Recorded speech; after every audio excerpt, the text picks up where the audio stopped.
Hi there, welcome to the YouTube channel. So this week sees the kickoff of the previews of the Outlaws of Thunder Junction, so I'm hoping a couple of legendaries are spoiled and we find out about the wanted posters and all the rest of the weird stuff that's coming in the set. So hopefully later in the week, if I get the time, I'll get a couple of the starting points for Commander decks set out. So in the meantime, I hit the random button on EDH Rec and it was Multani. Maro-Sorcerer was the first one that came up that I hadn't covered. Multani is 4 and double green for a star legendary elemental creature with Shroud, the old ability, so you can't ever target it, or no one can target it, I should say. And the power and toughness are equal to the number of cards in all players' hands. So yeah, I decided to have a bit of fun with this and try and do basically a deck that ramps to Multani and then does a whole load of drawing. So we're just filling everyone's hand up so we can alpha strike with Multani with a few ways of doing it. So this is what today's deck looks like. As usual, we have all the lands in, all forests. No point doing anything too fancy with this. Nykthos is here, Reliquary Tower, Temple of the False God, the Shire, and Yavimaya, Cradle of Growth, to make sure that if we have any of these three in play, we can just tap them for green mana. The one other card right at the top is just Fabled Passage, so I can go and tinily thin the deck out, because we are only playing 34 lands in this deck, which is a little bit low for even me, but it's a green deck and we have a lot of ramp, so hopefully that'll make up for it. Speaking of ramp, the artifact side of it is Mox Tantalite, Soul Talisman, Arcane Signet, Emerald Medallion, Mind Stone, Moss Diamond, and Thought Vessel. Thought Vessel is quite important in this deck, so we want to make sure we've got the maximum hand size all the time, hence why Reliquary Tower is in here as well. The rest of the deck is pretty much what you'd expect from a green deck to start with. There's a few extra bits and pieces I'll talk about as we get there. So we've got the usual selection of elves that help us ramp. The first one of the cards we have got in is Rope. Equipped creature gets +1/+2, has reach and can't be blocked by more than one creature. Now, obviously we can't put this on Multani, I'm aware of that, but we have some other creatures that it could be useful getting this through with if we can't keep Multani in play for some reason. We have got Explore, we have got Nature's Law, Rampant Growth, Sylvan Scrying, 3 visits, so we can go and get our basic lands out as quickly as possible. Then we've got Fauna Shaman, so when we need to go and find something that will help, we can discard a creature card and go and find it out of our library.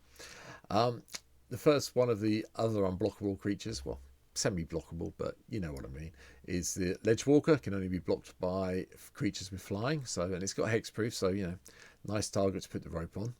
Sylvan Carotid gives a bit more ramp, and I think that's everything down that side that we need to worry about. So 3 drops. Cultivate, go and get more forests.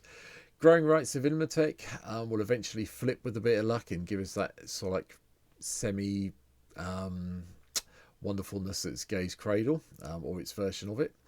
Nissa, Vastwood Seer, is just here to go and do a bit of more land searching, and then hopefully we get it flipped over into the Sage Animist at some stage, which would be cool. Orchard Spirit's another one that can't be blocked. This one's a bit different. It's going to be blocked by creatures with flying and or reach, so we have to be a little bit more careful with the Spirit, but yeah, it still makes it a little bit unblockable. Reclamation Sage takes out those annoying artifacts. Wood Elves goes and fetches another land. Elvish Archdruid just taps and pumps up all our elves a little bit. Selvia, Heart of the Wilds. This is nice. If you've got this in play and Multani's in play at a reasonable size, you are going to be generating a lot of mana off this. So bear that in mind. Help you cast your whole hand out. Yavimaya Elder, just an old school card I want to play out a game for a little while. Get 2 basic lands, put in our hand, so you know, keeps our hand size up. Circle of the Dreams Druid also does the whole let's tap and have lots of green mana. Chitinius Cloak is also here to put on some of our other creatures to make things a little bit more complicated to block. Commander Sphere, a little bit more ramp and draw. Filgree, life gain, draw. Horn of Greed, everyone plays the land, they draw a card. Howling Golem, when it attacks or blocks, everyone draws a card. See where I'm going with this plan so far? Introduction to Prophecy is something I completely keep forgetting about, which is great because it gives you card draw in any colour because it's colourless. Yes, it costs 3 mana, but you do get to do the double scry 2 and then draw, so it should help. Life Crafter's Beastery, we get to scry at the beginning of our upkeep and then pay an extra green to draw a card when we cast a creature spell. Cope with that. Temple Bell means that people will be drawing cards and like us a lot. Whisper Silk Cloak again goes on one of the other creatures that we can equip it to. Obviously the equipment can't go on Multani, I'm very aware of that, but we have got creatures that this may help and benefit. Mylea, God of the Hunt, is just here because he gives everything trample, and I needed a way of doing global trample that wasn't a target effect because Multani only has Shroud. And giving them trample, her, him, it, that, yeah, whatever. Giving them trample, we'll go with them. Giving them trample is a way of making sure we can get that damage through and potentially do the alpha striking as it happens. Beast Whisperer lets us draw more cards as we cast more creature spells. Cosmos Elixir gives us a card draw or life, which helps with this deck. Thonta Mythos, a bit like Howling Mine, does the whole extra card draw and everyone's upkeep. Solemn Sim does the land and then the card draw. And then Teferi's Puzzle Box. I just like Teferi's Puzzle Box. If I'm playing a card draw deck, this kind of slips in just automatically. It's just silly, it's fun, and gets us to refresh our hand every time. So that's quite nice. Return of the Wild Speaker gives the whole gets us draw loads of cards equal to the greatest power amongst non-human creatures we control, or we can just pump everything and win that way. Soul's Mastery does the same thing, more card draw equal to power of target creature you control. Obviously, this has to target something, so it's not going to be targeting Multani, but anything else it works with. Bellowing Tangleworm, this is one that I'm quite fond of from back in the day in Scars of whatever it was, Scars of Mirrodin, there we go. Intimidate. This creature can't be blocked except by artifact creatures and all creatures that share a colour with it. And sorry for the noise in the background, I didn't realise my phone wasn't on silent. And it gives all the other green creatures Intimidate. If you're playing if you're playing against 3 opponents who haven't got green in their deck and this comes down, Multani is a really good alpha striker. Going from there, Oja Kazlim, Deepest Growth makes an appearance again. It's a green deck. I like this card. It goes in. Shamanic Revelation lets us draw a card for each creature we control. Then we gain some life for each creature we control with power 4 or more. Vivian Reed just lets us go and look at the top 4 and find a land or a creature, or destroys an enchantment that's annoying us, or if we can do the -8 thing, we get the emblem. If we get the emblem, it's really good with Multani. Thank you very much. I'm happy with that. Renin 7 just goes and finds us lands, and we get to put all the lands into play from our hand. We get a tree folk if we really need one. Overrun, just another way of giving trample and pumping everything up. Again, a bit of an alpha strike card, I agree. And Throne of Eldraine makes an appearance from the Wilds of Eldraine commander set. Enters the battlefield and choose a colour, obviously green. Tap it, add 4 mana of the chosen colours. Spend this mana only to cast mono-coloured spells of that colour. Yeah, okay, we're in a mono-green deck, so that makes sense. And then pay 3, draw 2 cards, but we can only spend green mana to do this. Yeah, okay, I'm happy with that. More than happy with that. That's lovely, thank you. Vanquish's Banner, choose a creature type. Chances are you will probably choose elves for this just to get the creatures on the go and get more card draw. If a push comes to shove and you need to draw, choose elemental to make sure you've got cards coming in hand for Multani, so be it. But it's your shout with this one, but I just like it for the additional card draw. The other version of Multani is here, so could do elementals. This one gets +1/+1 for each land we control and each one in our graveyard. Realm Seekers, this has been reprinted recently in Lord of the Rings, if I remember correctly. My version here is from the first printing, which was vintage. Well, back in the day, it was Vintage Masters. I can't remember what set it was in originally, to be fair. Enters the battlefield at X +1/+1 counters, where X is the total number of cards in all players' hands.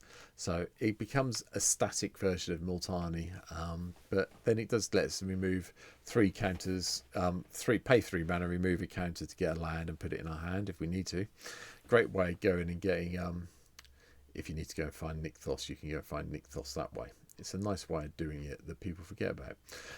Masumuri, First to Live, is equal to twice the number of cards in our hand. This is one of the things we can put all the equipment on to get it through and get the damage in.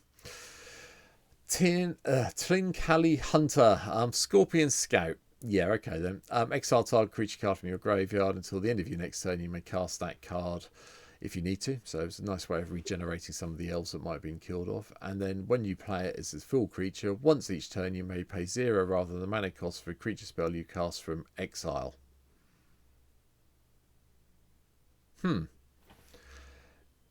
Yeah, okay. Last March of the Ents also comes in and gives us more card draw, equals the number of greatest toughness amongst creatures you control. Then you can put a number of creature cards from your hand onto the battlefield, so it's a nice way of rebuilding your board. The Great Henge is just the Great Henge. They'll come down and give us lots and lots of +1/+1 counters, I hope. Rust Goliath from Brothers War is a common, I'm aware of that, but it's a 10/10 for 10 mana, which we should be able to cast quite easily. And if we need to cast it as the 5 mana 3/5 prototype, so be it. But hopefully it'll be the 10/10 most of the time. Last two cards, Open the Way. So this is going to be basically 5 mana, really. Reveal cards from the top of your library until you reveal X land cards. Put them onto the battlefield tapped, and the rest on the bottom of your library in a random order. So it's a nice way of ramping up your land quickly. And you can hit anything, not just basics, which is why it's in here. And the final card, because I am playing a mono green deck, my favourite card ever is here. Genesis Wave makes an appearance for the first time in a long time in one of my green decks. And yeah, I will be quite happy to see Genesis Wave come in and hit a whole load of the things that we've just talked about. I want to get Genesis Wave up to 10 to give me the best shot of doing everything. So, yay, go me. That's what I'm doing. But that's it. That was today's randomly selected commander from EDH Reg. Bit simple. The deck's very simple play. It might be a good starter deck for someone to learn to play with. I'm not saying I'm going to do start decks anytime soon unless people request them, but yeah, green's quite straightforward. Cast spells, make things, ramp into big stuff, win the game. And that's what we're trying to do with this. Just with Multani, you just want to make sure everyone's got a handful of cards. A little bit awkward, admittedly, if you end up playing against someone with blue and counter spells. I get that, but hey, you got to take the risk sometime, haven't you? And this is just fun. So that's it for me. If you haven't already, please hit the subscribe button. Please hit the like button. Help me out, get the algorithm working for me a little bit more. 364 subscribers as I record this, and so I'm hoping to get a few more during the week. Still getting closer to my 500 target by the end of the year. And yeah, that's all I've got to say. If you want to see me play it, I'll be streaming this deck later in the week, probably on Thursday night. So you always come and check out the stream then. There's a link to my Twitch stream down below. You can go and click on that and give me a follow over there. And for now, that's it. I hope you've enjoyed today's video. A little bit shorter, a little bit stupider than usual. And there'll be another Random Commander one tomorrow around Wednesday. So keep your eyes open for that. Take care, everyone. See you all soon. Bye-bye.